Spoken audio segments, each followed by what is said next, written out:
Olá, meus queridos, tudo bem com vocês? Feliz a gente estar começando mais uma aula, mais um programa Tameion. Essa é a aula de número 6 e é a aula que dá nome a esse programa. A aula que fala sobre o Tameion. O que é o Tameion? A gente vai explicar, vai estudar um pouquinho hoje, vai entender melhor sobre o que é o Tameion, qual é o efeito do Tameion, o que o Tameion deve ser considerado ou como o Tameion deve ser considerado na nossa vida, no nosso dia a dia e como a gente pode fazer uso, como a gente pode fazer bom proveito desse precioso bem que o Senhor nos deu, que é o Tameion. Queridos, eu fico muito grato, muito contente com Deus por saber o quanto Ele tem feito, o quanto Ele tem ministrado, falado ao meu coração e por ver que isso que Ele tem falado no meu coração está ajudando você, está transformando seu coração, seu caráter, te dando uma nova perspectiva sobre cristianismo, sobre a fé e principalmente sobre a sua atuação dentro dessa realidade. Você não está alheio ao mundo cristão e você não está submisso ou entretido com esse mundo aqui, dessa era, com esse governo que existe aqui nesse mundo, mas nós estamos sujeitos à vontade do Pai. E é isso que a gente precisa entender. E é assim, entendendo que eu estou sujeito à vontade do Pai, que eu vou ser forjado na minha identidade, no meu caráter, nas minhas perspectivas, nas minhas expectativas e naquilo que Deus já está falando sobre mim e para mim. Amém? Ó, eu não quero demorar, eu tô louco para falar com vocês sobre essa aula de hoje. Então, eu já quero fazer aqui a indicação do livro dessa semana, quer dizer, desse dia, né? Dessa aula. Eu não tenho livro aqui para mostrar para vocês, eu vou confessar por quê. Eu já comprei esse livro 6 vezes, mas todas as 6 vezes que eu comprei esse livro, o Senhor mandou eu presentear alguém. Então, a última vez que eu comprei, eu já dei esse livro de presente. Eu não tenho ele aqui na minha mão, mas eu vou deixar a imagem dele aqui para você. Você vai ver aí agora a imagem. Esse é o livro do pastor Carlinhos Queiroz. O livro se chama Ser é o Bastante. Ser é o Bastante é uma ministração do pastor Carlinhos Queiroz sobre identidade, feita dentro do Sermão do Monte. Ele pegou o Sermão do Monte, destrinchou o Sermão do Monte inteirinho ali, para que a gente pudesse acessar esse lugar e entender quem nós somos através dos escritos do Sermão do Monte. Então, fica aí a dica para você. Ser é o Bastante, pastor Carlinhos Queiroz, um autor brasileiro, pastor da Igreja de Cristo em Fortaleza, lá no Ceará, e é um homem cristão assim sensacional, um pastor sem igual. É a cabeça branca que eu mais amo ouvir nesse Brasil. Amém? Se você quiser, vai lá no YouTube, procura os vídeos dele, pastor Carlinhos Queiroz. Você vai se deliciar com a comida que ele entrega, com aquilo que ele traz pra gente, com o conteúdo que ele traz. E é um homem de Deus absurdamente, um homem completamente entregue e consciente daquilo que é a vontade do Pai para ele. Amém? Então que sejamos iguais no nome de Jesus. Vamos embora, vamos para nossa aula? Vem comigo que hoje o Senhor vai falar com o seu coração.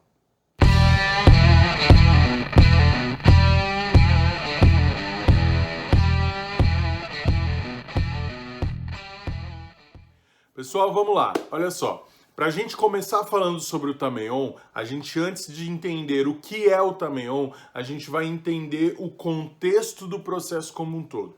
Eu gosto muito de pensar a identidade a partir de algo que é original, a partir de algo que é inteiro, que é pleno.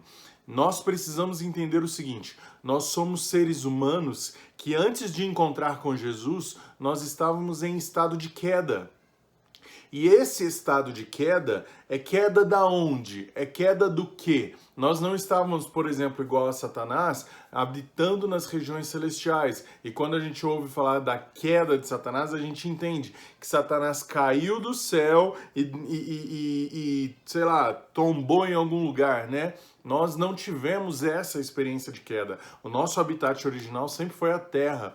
A nossa queda é a queda identitária, a queda moral. Nós partilhamos de uma queda moral. por causa do pecado. O pecado nos atingiu e por causa daquele pecado nós estamos em queda do relacionamento com Deus. Nós estamos saindo do lugar inicial e indo distantes demais daquele lugar inicial. Então, quando nós pensamos em queda, nós precisamos pensar sobre identidade. Eu estou em queda antes de Jesus. Mas por quê? Porque eu não encontrei o meu lugar de identidade ainda. Quando eu encontro Jesus, esse estado de queda é interrompido. E aí eu preciso voltar para o meu lugar original. Eu preciso voltar para o meu lugar de identidade. É como se fosse um caminho retrocedendo aquilo que eu já experimentei para viver algo que Jesus estivesse resgatando para mim. Então pensem o seguinte, eu saí daquele estado de queda, eu convergi, eu fiz uma conversão, né? Eu convergi para onde agora eu estava me afastando, agora eu vou fazer um caminho de volta, me reaproximando daquele lugar. É óbvio que esse lugar de reaproximação é a própria pessoa do Pai. É o próprio Deus que está nos esperando nesse lugar de reaproximação. Porém, quanto mais eu retorno para aquele lugar, mais eu vou restaurar aquilo que com a queda eu havia perdido. Então eu preciso compreender que nesse processo de volta, muitas restaurações vão ser realizadas, muitas reconstruções vão ser realizadas, para que eu volte ao meu lugar de identidade. Se a gente for pensar em lugar físico mesmo, a gente precisa entender, por exemplo, assim, olha, esse lugar físico do qual nós habitávamos e nós éramos originais, nós éramos inteiros, era o Jardim do Éden. Se existe um lugar na Bíblia onde o homem era 100% homem, onde ele era íntegro, onde ele era perfeito, onde ele era pleno, onde ele utilizava as suas capacidades mentais, emocionais, espirituais na plenitude, esse lugar é o Jardim do Éden. Então a gente precisa olhar para o Jardim do Éden e entender que, poxa, Deus deixou um lugar para mim, para eu entender esse lugar como parâmetro de originalidade.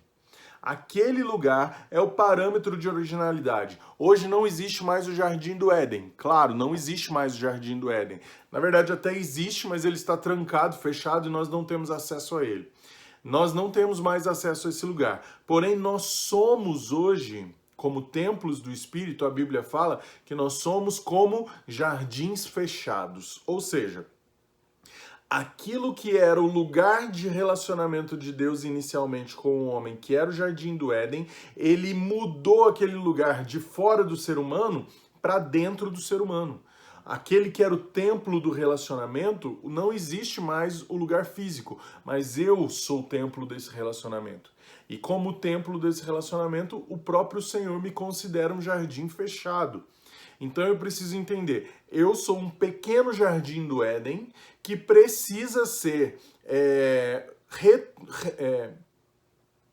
A gente precisa entender então, eu sou um pequeno jardim do Éden que precisa reconstruir o meu relacionamento com Deus, aperfeiçoando o templo para que a perfeição, a plenitude, a parousia desse templo aqui seja alcançada com o encontro com Jesus. Então, se eu quero saber de mim, do plano original, da vontade original de Deus para mim, eu preciso olhar para o Jardim do Éden.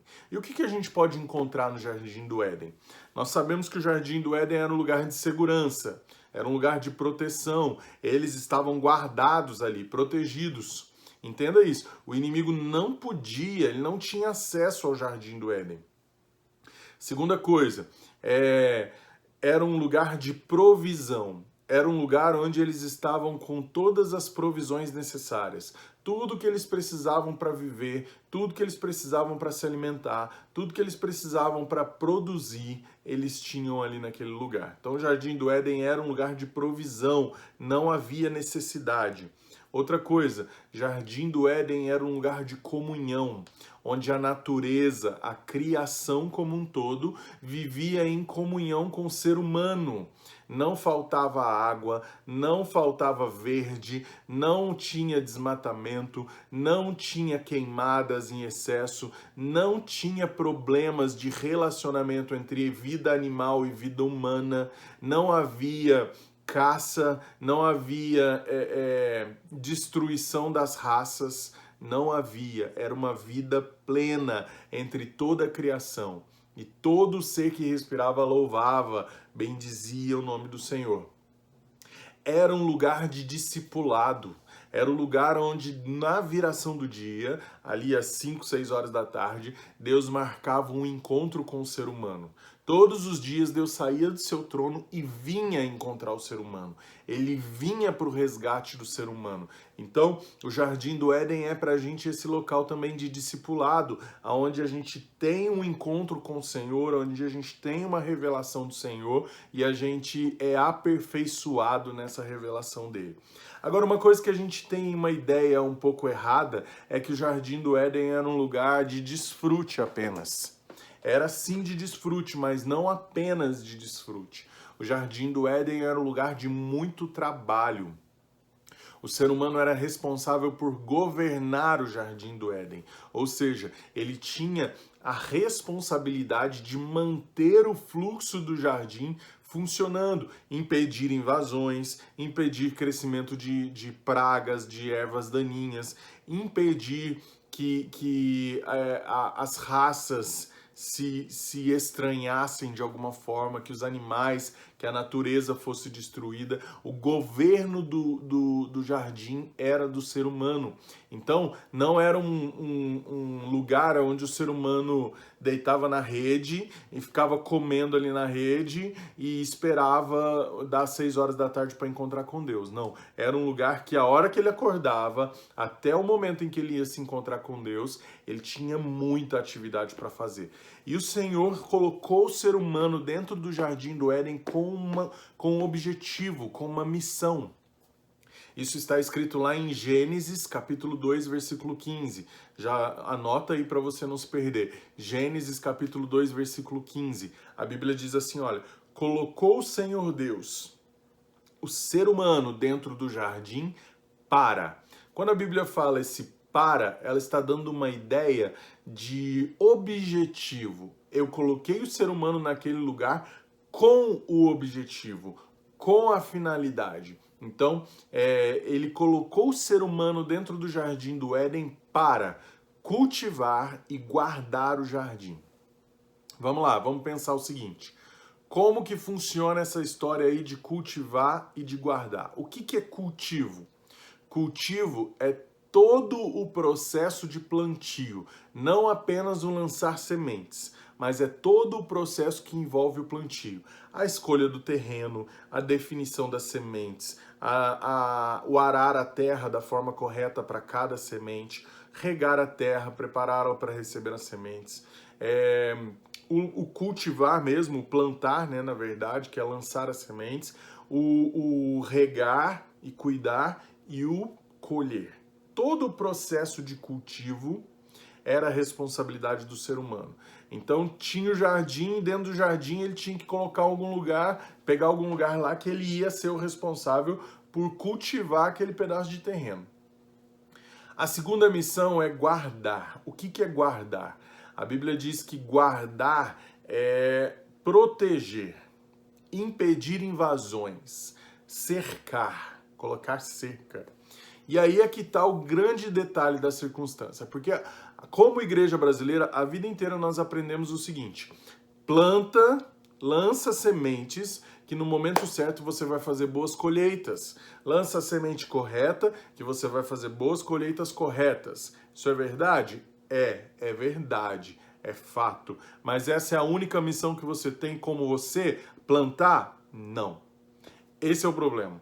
Nós ensinamos para você que você precisa lançar sementes e plantar coisas boas. Porém, nós não te ensinamos que aquele lugar onde você lançou as suas sementes precisa de proteção. Porque se você não proteger aquele lugar, os invasores vão vir e vão tentar impedir que aquela semente floresça, cresça, frutifique e você consiga usufruir dos benefícios que ela poderia te trazer.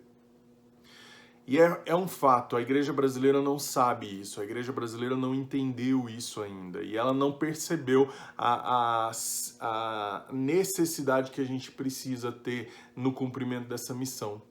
Para eu poder ser íntegro, para eu poder ser total naquilo que eu estou fazendo, eu preciso entender que a minha realidade ministerial sobre mim mesmo, missional na verdade, sobre mim mesmo, é que eu tenho que guardar ou proteger, cercar aquilo que eu plantei. Porque senão o que eu plantei vai se perder de alguma forma, o que eu plantei vai ser perdido de algum jeito. E a gente não pode mais correr esses riscos. Quantos de nós já lançamos, já plantamos tantas vezes na nossa vida e no momento da gente colher a coisa não deu certo? No momento que a gente ia explodir e a coisa pá, de repente, vum, aí Satanás vem e faz uma bagunça. Por quê? Porque ele entrou no jardim. E foi a mesma coisa que aconteceu lá no Jardim do Éden, gente. Satanás não poderia estar no Jardim do Éden. Gênesis capítulo 3, versículo 1 mostra pra gente que a serpente era um animal que não era do jardim. A Bíblia fala, olha, a serpente é o mais astuto de todos os animais selvagens que o Senhor Deus havia criado. A serpente é um animal selvagem. Animal selvagem você não coloca dentro da sua casa. Animal selvagem não habita dentro da sua casa, você não faz isso. Dentro da sua casa existem animais domésticos. Selva é diferente de jardim. Outras versões vão dizer campo, que também é diferente de jardim.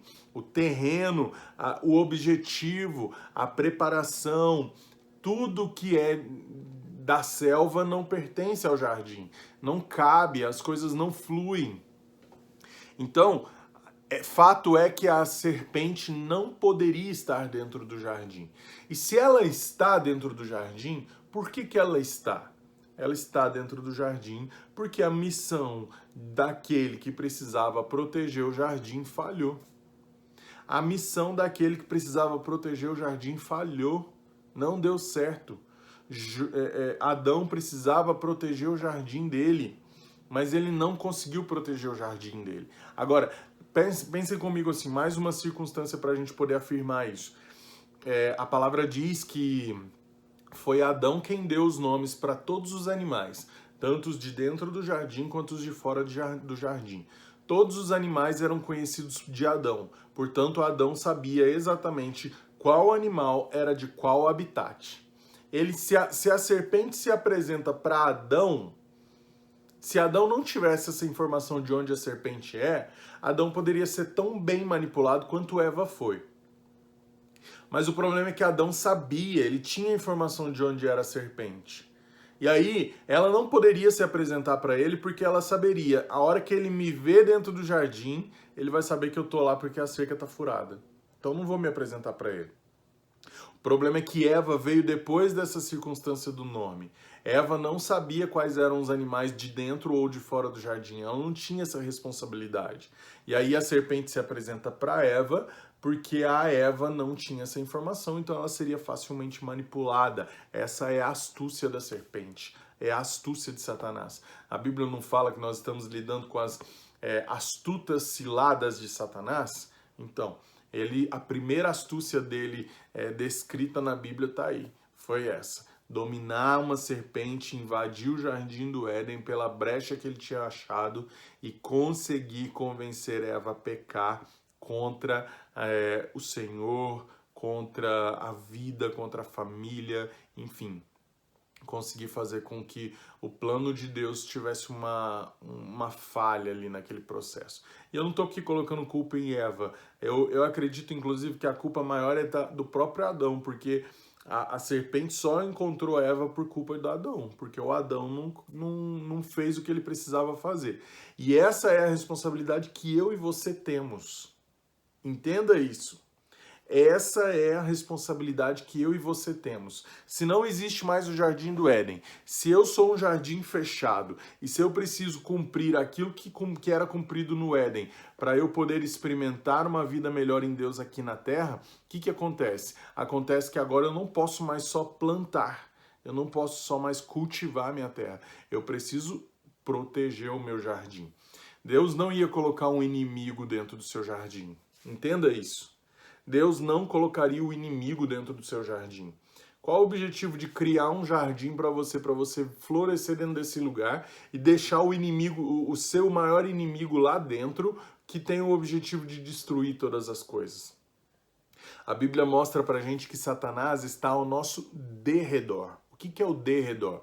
É o depois do redor. Ao meu redor existem algumas coisas, por exemplo, eu estou dentro de uma casa, então ao meu redor existem as paredes dessa casa. Depois dessas paredes é o meu derredor. Então lá atrás dessa proteção é que está Satanás. Agora, se houver brechas, se houver buracos nessa parede dessa casa, aí sim Satanás consegue adentrar esse lugar. É o que ele fala para Jó. Jó capítulo 1, versículo 9, o Senhor vai perguntar para ele assim, Satanás, você... Versículo 8, na verdade. Satanás, você viu Jó? E aí o Satanás vai falar, eu vi o Jó, mas será que Jó não confia demais em Deus, não? Por que Jó confia tanto em Deus? Porque você deu para ele bens, riquezas, deu rebanhos e abençoou os rebanhos dele de forma que os rebanhos dele estão por toda a terra, estão espalhados em toda a terra. Você cercou ele com uma proteção. Essa é a palavra que Satanás usa. Sebe, cerca. Você pôs uma sebe ao redor dele e de tudo que ele tem.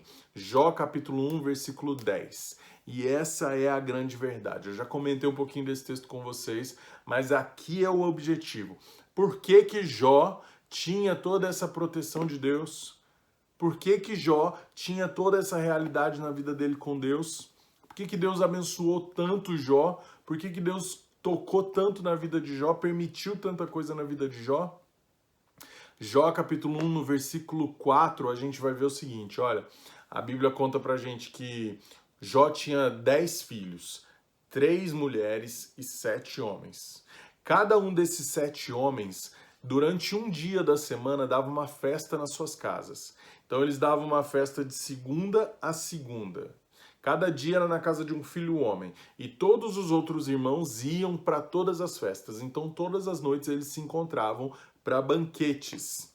E aí pense comigo assim, ó. A Bíblia fala no versículo 5 que terminado o ciclo de banquetes, ou seja, terminado o ciclo da semana onde passou-se na casa de todos eles, quando vai voltar lá para a casa do primeiro, Jó fazia o seguinte, chamava todos os filhos dele, reunia os filhos dele, consagrava, purificava os filhos dele, porque ele pensava da seguinte forma, pode ser, talvez os meus filhos tenham pecado e blasfemado contra o Espírito de Deus. E aí por isso eu vou sacrificar os meus novelos, os meus rebanhos, vou oferecer um sacrifício ao Senhor e vou purificar a vida de cada um dos meus filhos, me arrependendo por aquilo que pode ser que eles tenham feito e entristecido o coração de Deus. Olha isso, gente. Olha isso. E por causa dessa prática constante, o versículo 5 termina dizendo isso, essa era a prática constante de Jó. Jó era constante em se arrepender diante do Senhor e criar diante dele, da família dele, uma cerca de proteção que impedia a entrada de Satanás. Crente, bate aqui na sua cabeça assim, ó, bate aqui na sua cabeça, fala assim, é isso que eu preciso, é isso que eu preciso.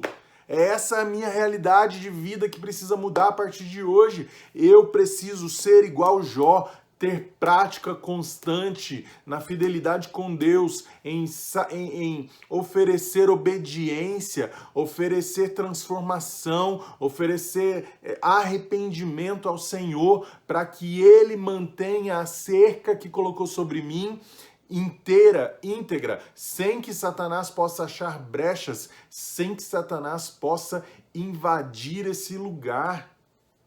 Satanás não tinha como, ele só pôde invadir porque Deus deu uma autorização para ele entender o quão ruim ele era, que nem ganhar de Jó ele não podia, porque o ser humano é mais forte que Satanás. Ser humano é mais forte que Satanás. Ah, da onde você tirou isso, Vinícius? Do fato que o lugar mais alto que Satanás pode estar é debaixo dos nossos pés. Esse é o lugar mais alto que Satanás pode estar. Se é debaixo do meu pé, ele não ganha de mim, não.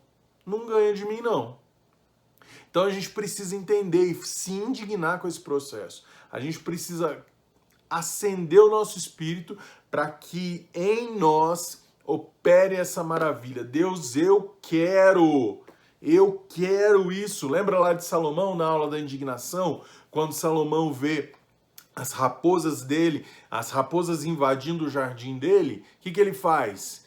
Apanhem, no meu jardim não, no meu lugar de entrega não. Então, a gente precisa compreender esse processo, gente. A gente precisa entender isso. Eu sei que pode estar parecendo redundante muitas vezes, mas o processo é esse. E eu tô falando várias vezes para isso inculcar na sua cabeça, para você entender isso de uma vez por todas e para você assimilar que é esse o modus operandi que você precisa viver. Viva dessa forma. Busque o reino de Deus e a sua justiça, e as demais coisas vos serão acrescentadas. Não esqueça-se disso. Não esqueça-se disso. O Senhor Jesus está trabalhando isso dentro da gente o tempo todo. Dentro do Sermão do Monte, ele está trazendo essa revelação para a gente. E é aqui que a gente entra no ponto do Tameion. É aqui que a gente entra no ponto do Tameion. Porque não existe mais esse jardim secreto. Não existe mais esse lugar físico, mas eu sou esse lugar. Eu sou agora esse lugar. E sabe o que é o Tameion? O Tameion é um lugar que geralmente a gente utiliza para guardar aquilo que a gente não quer confessar. Vamos lá. Quero trazer um princípio para vocês antes de qualquer coisa. Antes da gente começar a ideia do Tameion, eu quero trazer um princípio para vocês. Jesus, ele costuma ter uma prática de ensino, uma didática de ensino que vai revelar primeiro para você o que não é algo, para meio que mudar a forma como você compreende aquele algo. Então vamos supor, quando Jesus está ensinando a gente sobre o roubo, ele fala assim, olha, a lei diz não roubarás, certo? E aí, para a lei é suficiente o fato de eu não roubar. Eu simplesmente não roubar ninguém é cumprir a lei. Eu estou cumprindo a lei, estou exercendo aquilo que a lei me fala. Só que para Jesus a lei é limitada nesse aspecto. Porque a lei, ela não vai te colocar numa posição de fazer além daquilo que ela pede. A lei, o fato de você simplesmente cumprir a lei para quem coordena ou para quem fiscaliza a lei, aquilo é suficiente. Mas Jesus vai falar para a gente assim, olha, eu, porém, vos digo, não agora apenas não vão roubar mais, mas agora você vai trabalhar, com o seu trabalho você vai ganhar do seu sustento, com o seu sustento você vai comprar suas coisas, vai se sustentar, né? Vai viver disso, você vai ajudar a outros, olha isso, você vai ajudar a outros e você vai se manter fiel na presença de Deus. Então, o simples fato de eu não roubar mais não é suficiente. Agora, diante da graça de Deus, eu não posso mais não apenas não roubar, mas eu preciso, além de não roubar, trabalhar, manter-se com o meu salário, com aquele salário eu me sustentar os outros, ajudar nas necessidades dos outros. Então, simplesmente eu não roubar não é mais o suficiente. Jesus nos dá um outro parâmetro dos processos, entendeu? Se você quiser vir com Jesus, se você quiser andar com Jesus, não roubar, ou seja, seguir a lei não é mais o suficiente. Por isso que me dá desespero quando eu vejo aqueles ministérios assim, ó, ex-bruxo, ex-traficante, ex-prostituto, ex-isso, ex-aquilo. Ex o escambau a 4, meu irmão. Deixa eu te falar uma coisa. Ser ex é só anular o processo. É viver no ambiente da lei. Se eu antes era mentiroso, agora eu não sou mais mentiroso. Eu era adúltero, agora eu não sou mais adúltero. Isso é ambiente da lei. É simplesmente eu anular aquele processo. Eu não estou fazendo nada além daquilo que realmente eu fui chamado para fazer. Jesus nos mandou andar em lugares fazendo coisas mais altas, maiores do que as dele, na verdade. Coisas maiores do que as dele. Jesus nos mandou andar em lugares onde nós faríamos coisas maiores do que as dele. Nós cumpriríamos objetivos maiores do que os dele. Então, simplesmente eu cumprir a lei não é mais o suficiente. Não é mais o suficiente. Então eu preciso andar aqui agora, ó, no ambiente da superabundância da graça. Não é mais não roubar, tem uns degrauzinhos a mais aí para eu subir. Entendeu? E aí é isso que Jesus vai fazer no texto do Tameion. Quando Jesus ensina a gente sobre o Tameion, é isso que ele faz. Mateus, capítulo 6, versículo 5. Jesus vai começar a ensinar para a gente os princípios sobre a oração. Então vamos lá. Mateus, capítulo 6, versículo 5. Diz assim: Tu, porém, quando orares, não seja como os hipócritas. Não seja como os hipócritas, que oram nas ruas, nas praças, nas esquinas, nas sinagogas, a fim de serem vistos pelos outros. Uma coisa eu lhe digo, a recompensa deles, eles já receberam. Vamos lá, gente. Provavelmente, a gente não reflete tanto nesse texto, mas é o que Jesus está fazendo aqui, olha. Ele quer me ensinar sobre oração. Ele não me ensinou o que é oração. Ele me ensinou o que não é a oração. Para quê? Para estabelecer um princípio. Ó, esse é o chão mais alto que você pode pisar. Não desce um degrau. Não desce um degrau. Porque qualquer degrau de oração abaixo desse aqui não é oração para Deus. Então, o que não é oração é importante para eu entender o parâmetro dele para oração. Qualquer coisa para baixo disso daqui tá dando errado, tá dando zica. E o que é esse texto? O que é o hipócrita desse texto? Geralmente a gente acha que ele está questionando ou criticando os fariseus, né? Falando dos fariseus, dos mestres da lei, quando na verdade ele está falando do povo. Está falando do povão mesmo, gente. É do povo que ele está falando. A palavra hipócrita, na época de Jesus, ela tinha uma conotação de profissão. Ela era uma profissão, um ator, um artista de palco. Esse era o significado da palavra, artista de palco ou de circo também. Muitas pessoas entendem como artista de circo. O hipócrita que Jesus está falando aqui eram aquelas pessoas que iam para as praças, para os pátios das igrejas, das sinagogas, e eles colocavam ali seus palcos de madeira, suas casinhas de cenário, né? E eles começavam a atuar ali, levando o povo a se admirar da atuação deles, né? Então eles deixavam um chapéuzinho ali no chão, iam lá, faziam suas pantomimas, seus fantoches, seus monólogos, se apresentavam para o público, para que o público pudesse ir lá, deixar uma oferta, deixar uma contribuiçãozinha e eles conseguissem viver daquilo ali. Então, a recompensa seria aí essa moeda deixada ali. Na grande maioria das vezes o povo que ia para as sinagogas era pobre, então o povo não deixava a recompensa ali. E aí é por isso que a Bíblia fala, olha, mas uma coisa eu vou te dizer, a recompensa deles eles já receberam, que era o povo ver e aplaudir. Só isso. O povo via, aplaudia e ia embora sem deixar moeda. Fato. Certo? Então Jesus não está criticando aqui fariseus. Jesus está dando fazendo uma comparação. Quando você orar, não faça como esses homens fazem, de irem atrás do público, de irem atrás de uma recompensa, mas acabarem apenas sendo vistos pelas pessoas nessa recompensa. O que ele está falando? Olha só, o ator, qual que é a principal característica do ator? O ator sobe num palco não como ele mesmo, ele sobe no palco como um personagem.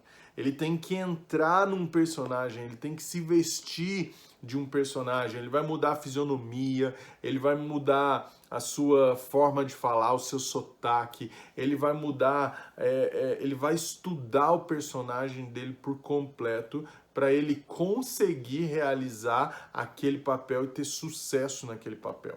É isso que um ator faz. Então, Jesus está criticando aqueles que fazem as suas orações baseadas em personagens. Jesus está criticando aqueles que atuam na hora da sua oração, que criam justificativas mirabolantes, que criam ideias fascinantes, que falam e desfalam, que fazem e desfazem, que contam e não sei mais o que, e pai, pai, pai, eu sou e eu posso e eu fiz isso, eu fiz aquilo. Lembra, Senhor?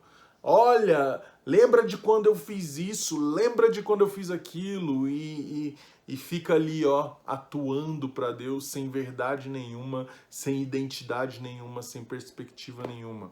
Então o que Jesus está criticando é isso. Qualquer oração que é feita no ambiente do personagem não é uma oração que vai ser ouvida por Deus. Uau, perfeito. Se eu tenho que tirar o personagem das minhas orações, vai sobrar quem? Diz para mim. Vai sobrar quem? Eu mesmo. E aí que está o ponto-chave da oração. Jesus, a partir do versículo 6, vai nos ensinar a fazer uma oração no ambiente da identidade. E aí, meus queridos, acabou o processo da ignorância. Não posso mais orar como antigamente. Se você não quer mais ter essa justificativa, eu te falo assim, ó, para por aqui que ainda dá tempo de você ainda ficar na ignorância. Para por aqui. Você já sabe do personagem, mas se você não quer fazer isso em Deus, para por aqui. Se não, você pode ouvir essa palavra que eu tenho certeza que você vai ser liberto, no nome de Jesus. Vamos lá, olha só. Mateus capítulo 6, versículo 6, vai dizer assim: Tu, porém, quando orares, entra no teu quarto e, fechada a porta, orarás ao teu pai que está em secreto. E o teu pai que te vê em secreto, em público, te recompensará. Gente, olha como um versículo é meio que o oposto do outro, certo? O versículo 6 vai trazer pra gente uma ideia de identidade. De identidade. Esse tu, porém, já está mostrando pra gente que é com você que ele está falando. Com você. E aí o que acontece? O quarto, a palavra quarto, essa é no original a palavra tameion.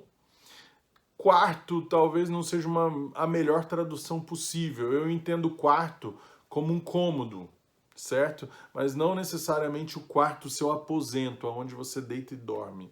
Mas o quarto aqui é um cômodo de uma casa. Nas casas antigas dos judeus existiam em algumas casas, nas casas dos mais ricos, na verdade, existiam esse tameion. Tameion era um sótão ou um porão, era um lugar da casa do judeu que ele não levava as pessoas para conhecer. O judeu ele é muito simpático, ele é muito receptivo. Quando você chegar na casa de um judeu, ele vai te levar para conhecer a casa inteira, vai te levar para conhecer o seu lugar de hospedaria, o banheiro que você vai usar, te dá o controle do ar-condicionado, te dá o controle da TV, te dá a liberdade para abrir a geladeira. O judeu vai te dar muita liberdade dentro da casa dele. Mas tem um lugar, principalmente lá atrás, que o judeu não vai te apresentar. E esse lugar se chama tameion. O tameion era um cômodo da casa do judeu que só o dono da casa tinha acesso. E esse cômodo, ele servia com o objetivo de guardar objetos antigos que não eram mais utilizados. Por isso que eu falo que ele poderia ser talvez como um porão ou como um sótão das nossas casas de hoje. Você não leva ninguém para conhecer o sótão da sua casa, certo? Você não leva ninguém para conhecer o seu porão, porque lá é inacessível, lá é escuro, lá é um lugar apertado, lá é um lugar de difícil acesso, lá é um lugar que é inabitável. É inabitável e você não quer deparar, enxergar de frente aquilo que está dentro desse porão. Tameion, no grego, significa câmara secreta ou cofre de segurança. Então vamos lá, vamos pensar o seguinte. Câmara secreta é um lugar escondido, fechado, disponível apenas para poucos. Cofre de segurança é um lugar onde eu guardo tanto os tesouros que eu tenho para proteger, quanto também os riscos que eu corro, as coisas que me oferecem perigo, aquilo, por exemplo, assim, olha, coisas que me incriminam, coisas que me colocam em uma circunstância complexa, coisas que eu não quero revelar para as pessoas a respeito de mim mesmo, são coisas que eu guardo dentro de um cofre. Então o cofre pode ser utilizado tanto para coisas boas quanto para coisas ruins, certo? Só que, quem criou esse cofre? Quem fez esse cofre? Por que esse cofre existe dentro de mim? Foi o próprio Senhor quem criou esse cofre. A Bíblia fala que nós somos vasos de barro com tesouros dentro. Tem tesouros dentro desse vaso. Então pense comigo assim, o Senhor não te daria tesouros sem te dar a condição de proteger esse tesouro. Até porque Ele manda a gente guardar. Uma das nossas missões dentro do jardim é guardar. Então aquilo que eu guardo, aquilo que eu produzo, aquilo que eu tenho de valor, eu preciso guardar em algum lugar de proteção. E o Tameion foi construído para isso, para ser um lugar de proteção, para ser um lugar onde aquilo que Deus te deu fosse desenvolvido, fosse lapidado. O Tameion não era um lugar para guardar coisas ruins, porque o objetivo inicial de Deus é que nós não tivéssemos pecado. Então Deus não ia fazer algo para guardar o pecado. Acontece que com a queda, sem o relacionamento com Deus, aquele Tameion deixou de valer. Para que eu vou usar esse lugar agora se eu não tenho mais Deus para me relacionar com Ele? Então eu vou usar esse lugar para guardar as coisas que eu não quero que as pessoas saibam sobre mim. E aí é que está o convite de Jesus. Porque esse Tameion, sabe quando você fala assim, tem uma portinha escura lá dentro do meu coração que é meio inacessível, que é um lugar que eu não entro, que eu não convido as pessoas para entrar, que eu não deixo as pessoas saberem. É esse o lugar que se chama Tameion. É lá dentro que você precisa ir visitar enquanto você estiver fazendo a sua oração no ambiente da identidade. As visitações que Jó tinha nesse lugar levaram ele a manter a cerca dele aberta. As visitações que Jó fez nesse lugar ajudaram ele a manter a cerca dele firme, inacessível, sem permitir que Satanás entrasse. Então esse é o grande segredo, nós precisamos adentrar esse lugar, entrar nesse terreno e... é um quarto escuro, gente. Então quando eu entrar eu não vou enxergar nada. Mas quando Jesus entra, a luz entra junto. Quando Jesus entra e acessa esse lugar, a luz entra junto. E aqui que está um grande segredo da coisa. Tu, porém, quando orares, entra no teu quarto, fechada a porta, orarás ao teu Pai que está em secreto. E o teu Pai que te vê lá dentro desse lugar secreto, em público, vai te recompensar. A oração do versículo 5, ela era feita na exposição pública, no palco. A oração versículo 6 é no Tameion, o lugar mais seguro que existe dentro da gente. A oração do versículo 5, ela tinha o objetivo de convencer o público. A oração de se mostrar, para o público, na verdade. A oração do versículo 6 não tem público. O único que é público nesse lugar, depois que eu fecho a porta, que vem me visitar nesse lugar, é o Pai, que me vê em secreto. E aqui, no versículo 5, o camarada não teve a recompensa dele, porque ele esperava uma recompensa grande, vinda daquele público, reconhecendo quem ele era. Só que a recompensa que ele desejava, quem vai ter a recompensa pública é o camarada do versículo 6. Esse cara nem pediu recompensa, mas ele vai receber por causa da forma como ele orou. O cara do versículo 6 não vai conseguir, do versículo 5 não vai conseguir isso. O desejo dele vai ser realizado se ele fizer da forma certa, que é a forma do Tameion. Então entenda isso, entenda essa realidade. Eu preciso chamar Jesus para o meu ambiente de Tameion. E como que eu oro isso? Como que eu faço essa oração? Senhor, vai para o seu lugar secreto primeiro, vai para o seu lugar, para o seu ambiente de secreto. E aí você vai chegar diante do Senhor em arrependimento. Em arrependimento. Senhor, eu sei que o meu Tameion está sujo. Senhor, eu sei que o meu lugar de habitação não está pleno, não está perfeito. Eu sei que esse lugar que foi originalmente feito para guardar tesouros, hoje não está guardando mais os tesouros. Os tesouros estão escondidos dentro desse lugar. Gente, imagina o seguinte, assim, olha, Imagina que você tem um lugar, um quartinho aí na sua casa, que você guarda ouro. Você guarda ouro nesse lugar. Quando você abre a porta, aquele ouro reluz, brilha e tal, ilumina o quarto inteiro. Se você pegar esse lugar onde está o ouro e você for jogando sacos de lixo em cima desse lugar, daqui uns dias você nem vai lembrar mais que esse lugar foi feito para guardar ouro ou que tenha ouro lá dentro, porque você vai ver tanto saco de lixo, tanta montanha de lixo, que você não vai mais se lembrar originalmente do que tem nesse lugar. É mais ou menos essa relação. O Tameion foi colocado, a gente foi colocado, foi colocado dentro de nós. É mais ou menos essa relação. Foi colocado o Tameion dentro da gente. Nós somos os vasos de barro. Deus nos deu o lugar de proteger esse tesouro. E Ele nos deu o tesouro para ser protegido. Então, esse tesouro veio para dentro do Tameion. Com a queda, o tesouro não saiu daqui, porque a minha identidade não mudou. Entenda isso. Eu sou o mesmo diante do Senhor. A minha identidade não mudou. Então, eu não perdi os tesouros de Deus. Eles continuam aqui. Os tesouros continuam em mim. Eu preciso acessar esses tesouros para que eles frutifiquem na minha vida. Mas eles estão aqui ainda, eles não saíram daqui desse lugar. O que aconteceu foi que eu fui jogando lixo. Pecado, pecado, pecado, pecado, pecado, pecado. Hoje, quando eu entro no Tameion não tem mais não reluz mais com aquele ouro, com aquele tesouro. E eu não consigo identificar o tesouro. Por quê? Porque está cheio de pecado. Eu preciso pegar sacola por sacola, dando nome para essas sacolas todas, me arrependendo delas, para aí então eu poder usufruir desse lugar. Quando eu tirar todas as sacolas, eu vou ver o tesouro lá. Uau! Tá aqui o tesouro que o Senhor me deu.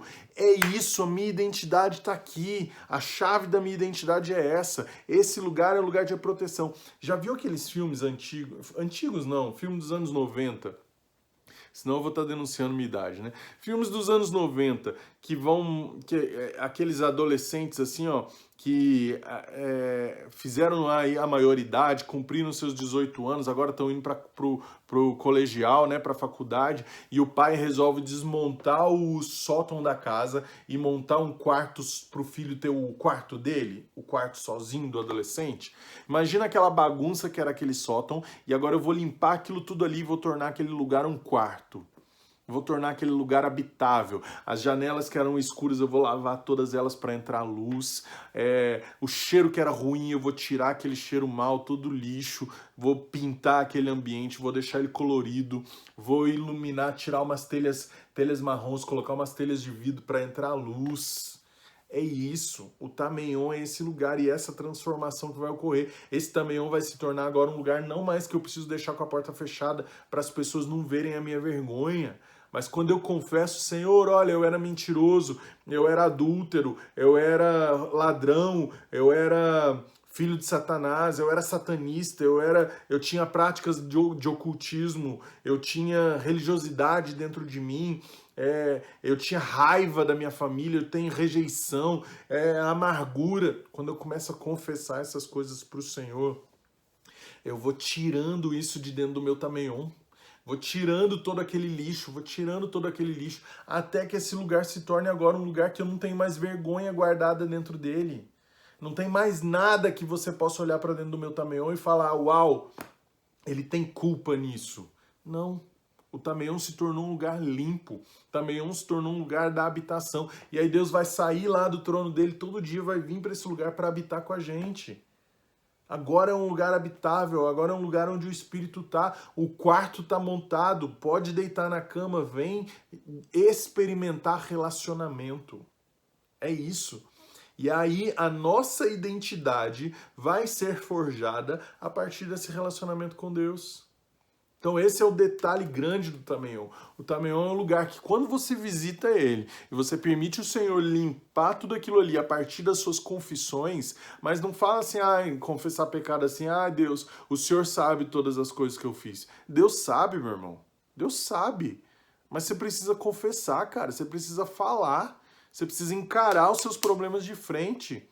Ser verdadeiro com Deus. Olha, eu tive problemas, sei lá, com homossexualidade ou com uma sexualidade deturpada. eu deturpei, eu tive problemas em abusar de tal pessoa, eu toquei naquela pessoa como eu não deveria, eu tive problemas em roubar, tirava dinheiro da carteira do meu pai, da minha mãe, dos meus tios, do meu chefe, tirava dinheiro da carteira deles sem eles perceberem. Você tem que confessar isso pro Senhor. Senhor, eu me arrependo disso, te peço perdão, porque o meu tameião tá aqui, ó. Agora deixa eu te contar uma coisa. Essa é uma coisa que você não faz uma vez só na vida, não. Lembra de Jó? Essa era a prática constante de Jó. Se você deixa de fazer faxina na sua casa, irmão, amanhã sua casa tá imunda. Amanhã sua casa tá suja. Seu banheiro tá fedendo urina. Tá fedendo fezes. As baratas estão, ó, crescendo, fluindo de tudo quanto é lugar que você nem imagina. Então, o tameion ainda precisa ser encarado da mesma forma. Você peca todo dia. Você peca o tempo todo. Então, pelo menos uma vez por semana, como Jó fazia, a gente precisa fazer o acesso a esse lugar. Preciso, Senhor, eu quero confessar pro Senhor aqui agora, ó, tudo que eu fiz nessa semana, todas as coisas que eu carreguei, eu quero limpar essa casa aqui, ó, limpar esse tameion, tornar esse lugar habitável de novo.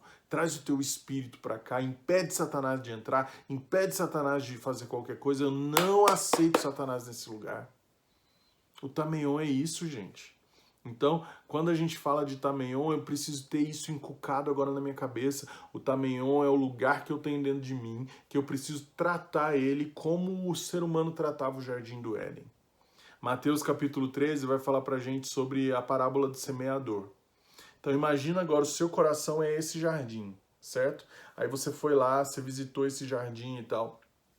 Pense comigo assim, ó. Se a missão do ser humano envolve o cultivo envolve desde a escolha do terreno até o colher o fruto, certo? Então, se é a missão do ser humano o cultivo, significa que quando o meu tameion for visitado, aquilo que for para Jesus fazer, Jesus vai fazer. Aquilo que for para eu fazer, Jesus não vai fazer. Jesus não vai fazer. Quando você aceita Jesus, ele entra no seu jardim. Imagine comigo que está lotado de raposas e serpentes no seu jardim. Está lotado de demônios. Os demônios estão fazendo de tudo na sua vida. Quando você confessa seus pecados, se arrepende diante do Senhor, aceita Ele como seu único suficiente Salvador, sabe o que Ele vai fazer? Aquilo que você não pode fazer. Você não pode encarar de frente todos esses demônios, porque eles trabalham com legalidade. Jesus é o único que pode encará-los de frente para você, para vencê-los por você, e através do nome dele agora você poder vencer esses invasores sempre. Então Jesus expulsa todos os invasores da sua vida e reconstrói a cerca. Beleza, está reconstruído. O problema é que a terra não mudou. Quais raízes já tem dentro dessa terra? Raiz de rejeição? Raiz de amargura? Tem ódio? Tem ira? Já cresceram raízes que te tiram da graça? O que já cresceu dentro desse jardim? Aí é o nosso papel. Aí muitas vezes a gente fica assim, eu aceitei Jesus, eu fiz tanta coisa, mas a minha vida não mudou. Deus não fez diferente nas minhas coisas, as coisas continuam acontecendo do mesmo jeito. É porque a sua terra já estava preparada do jeito errado. O semeador pega e vai sair para lançar as sementes. Aí ele chega num lugar, ao invés de lançar no lugar certo, ele lança à beira do caminho. Aí o que acontece? Os passarinhos, os ladrões vêm e pega a semente. Aí outra vez ele vai lá e vai lançar agora num terreno que é cheio de pedra. A semente começa a crescer, mas o problema é que ela não tem como criar profundidade, então ela seca, ela se queima, ela morre, não tem como frutificar naquele lugar. Aí outra vez ele vai lançar num terreno agora que até dá para crescer a árvore, mas o problema é que está cheio de espinhos, de ervas daninhas nesse terreno. Quando essas flores começam a crescer, os espinhos abafam elas e elas morrem por causa disso e não conseguem dar fruto. E aí, por último, ele vai jogar num terreno que aí sim, nesse terreno ele consegue frutificar. Então entenda isso. Jesus tirou as raposas, tirou as serpentes, tirou o inimigo do seu jardim. Tirou o inimigo do seu jardim. Só que agora você precisa consertar o terreno desse lugar.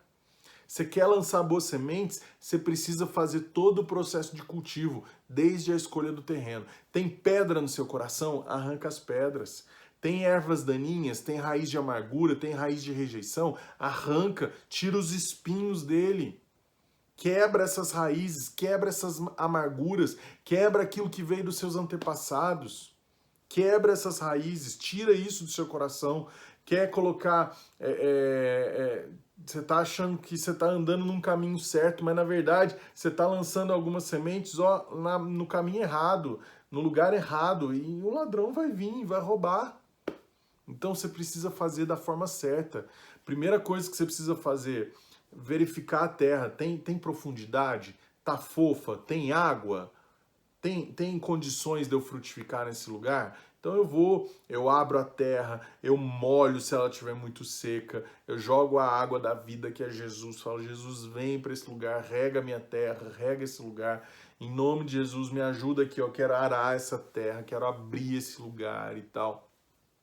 Enfim, essa é a grande oportunidade. Aqui na Estância eu sempre faço convite para o pessoal. Gente, vai para um jardim, vai para o seu terreno, pega um rastelo, pega um alicate, pega uma luva de jardineiro, vai para o seu jardim, vai mexer na terra do seu jardim para você ver o tanto de sujeira que você acha, para você ver o tanto de coisa que você acha. O Espírito Santo vai falar com você quando você for fazer uma atitude dessa, com um ato profético desse. Deus, eu coloco a mão nessa terra aqui agora, ó, como se fosse a terra do meu coração. E tá vendo essa erva daninha aqui? Eu arranco ela agora, na autoridade do nome de Jesus, porque eu creio que também vai sair do meu coração a raiva, a ira, a amargura, o medo, as pressões vão sair, depressão não vai ficar em nome de Jesus. Então o Tameion é esse lugar onde você assume essa identidade e você encontra com os tesouros que Deus te deu. Onde você vai encontrar os tesouros que Deus te deu. Então, olhe para o Jardim do Éden para você saber como agir com você hoje. E faça a orientação que Jesus deu a respeito do Tameion. Ore não como um personagem, mas ora sincero. Deus já sabe o que você fez, cara.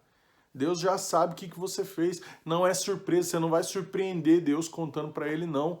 Mas você vai surpreender o diabo, porque o diabo vai falar, agora ferrou, não dá mais para eu entrar. É isso.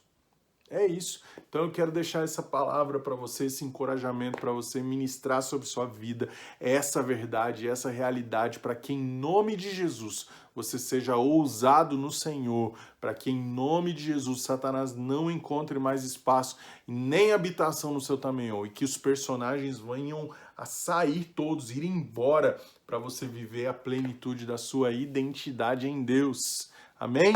Queridos, amo vocês, a gente está chegando já ao nosso fim, o fim do programa desse mês. Então, se você está assistindo às aulas, eu quero te agradecer demais. Se você não está assistindo, meu irmão, vamos lá, ó, corre, que daqui a pouco você vai perder essas aulas, senão você vai ficar aí, ó, para trás.